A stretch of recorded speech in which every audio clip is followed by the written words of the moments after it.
Hey, welcome back to What It's Worth. In today's episode, I actually want to discuss who I think are some of the best power forwards ever to do it of the past and why I think some of those players would be even better if they played basketball in today's era. Number one, I want to start with Rasheed Wallace. Many people do not understand how good Rasheed Wallace was. First of all, he's 6'11", 7 feet. He was an excellent shooter. He was way ahead of his time in an era where bigs primarily played down low. Rasheed was an excellent mid-range shooter and could also shoot the three ball. Just go back to some of his Portland Trailblazer Detroit Piston days. He was also a great defender. And you have to think about it like this. He won a championship in the era of a prime Shaq, prime Kobe, prime Tim Duncan, prime Dirk Nowitzki, prime Kevin Garnett. He won in that era with those guys. And you have to remember, for those of you who are too young to remember, back in 2000, the Trailblazers almost beat the Lakers in Game 7. They had an epic meltdown in the last, couple minutes, or I forget how many minutes of the game, where they blew a huge lead. But Portland was just literally one game away from going to the NBA Finals, which they more than likely would have beaten the Indiana Pacers that year. So he was one of the primary catalysts of that team. And like I said, he was going against guys like Tim Duncan, Kevin Garnett, Dirk, Shaq. So he was in an era where the bigs were huge, and he still came out. His team was always up there. The Blazers were always up there. And when he went to Detroit, they win a championship the first year he's there. And then they go to Game 7 with the Pistons the following year against the Spurs, which they lost. So let's say had they won that, you're looking at back-to-back champs. But very underrated player, like I said, had an excellent mid-range game.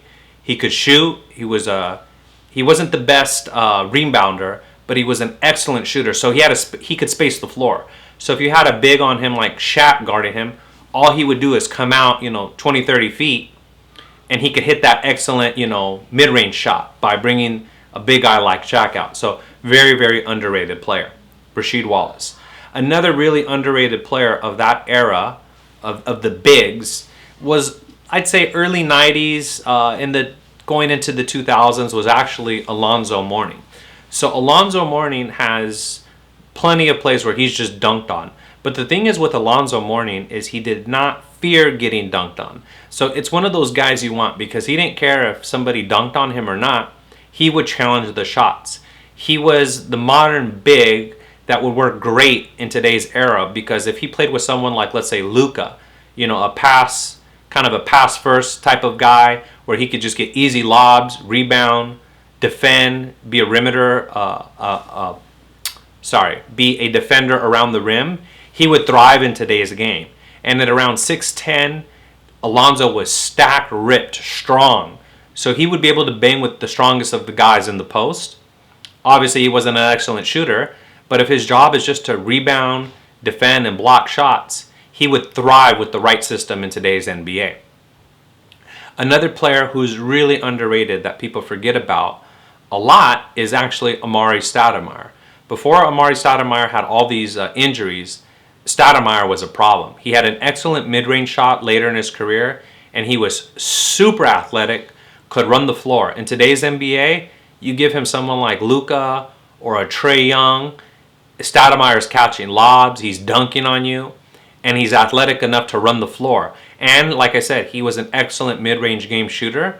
So if he was in today's era and worked on that three ball, you had the three ball with how he played, he would definitely thrive, again, in the right system in today's NBA. There's so many. Let's look at someone, too, that's highly underrated as well during this era, Jermaine O'Neal. People forget about Jermaine O'Neal, that he was in that 96-97 draft class with Kobe, Ray Allen, Allen Iverson, Stephon Marbury, and a host of other Hall of Famers. What's interesting with Jermaine O'Neal is when he first came in, obviously he was really young, he's a teenager, but when he went to Indiana, he really thrived. Again, he's a power forward in the era of the Tim Duncan, Kevin Garnett, Rasheed Wallace, Shaq. He's a power forward in this era with a crazy amount of bigs that were just really, really good. And he was an excellent shooter, hyper athletic. In today's era, he would definitely thrive. And people forget, the malice at the palace probably cost the Indiana Pacers a championship. Had the Pacers not had that whole issue, that Pacer team was stacked. You had a Reggie Miller. He was already older, but you had a crazy good defender in Ron Artest. You've got a prime Jermaine O'Neal. You've got a host of other really solid players. If they played the Lakers in that '04 finals, they could have probably beaten them and not the Detroit Pistons. But, the malice at the palace definitely ruined their chances. But Jermaine O'Neal, definitely a very, very underrated player.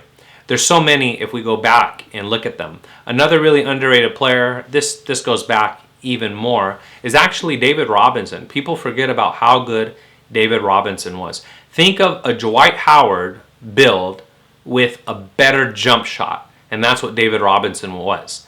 He's a two-time champ. He played, obviously, in the era where there was bigs like Shaq and Hakeem Olajuwon, so he gets overshadowed by some of these more dominant figures.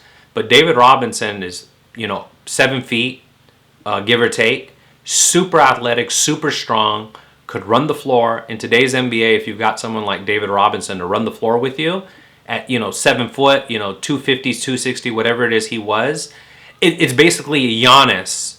Think of it like this. It's a Giannis Antetokounmpo, but I think David Robinson had a better close to the rim. It wasn't even a mid-range game, but he had a good touch around the rim. But that's basically what he was. Think of a Giannis build, another Giannis prototype playing in the NBA. He would definitely thrive in today's NBA. Those are players that I think would definitely thrive, and they were great in their own rights.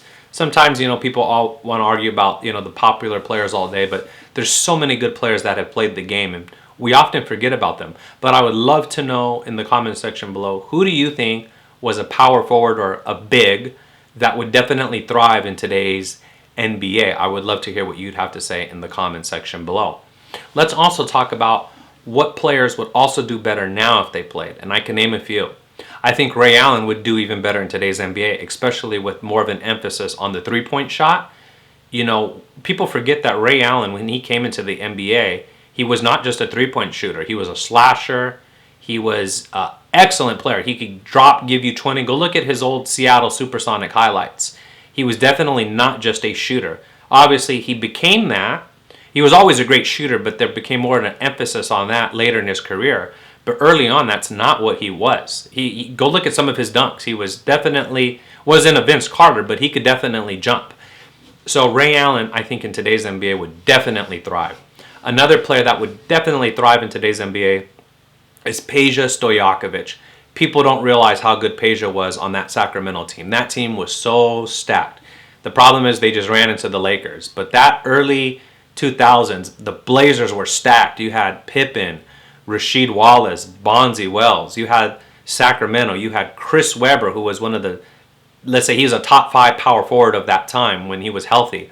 He give you 20 points and 10 rebounds. You have a prime Chris Webber. You've got Mike Bibby, Doug Christie, Peja Stojakovic, Vlade Divac, a host of other just solid role players. That team was so stacked. Again, they just ran into the Lakers. But Peja was an excellent shooter. In today's NBA, with a focus on three-point shooting, he would definitely thrive even more than he did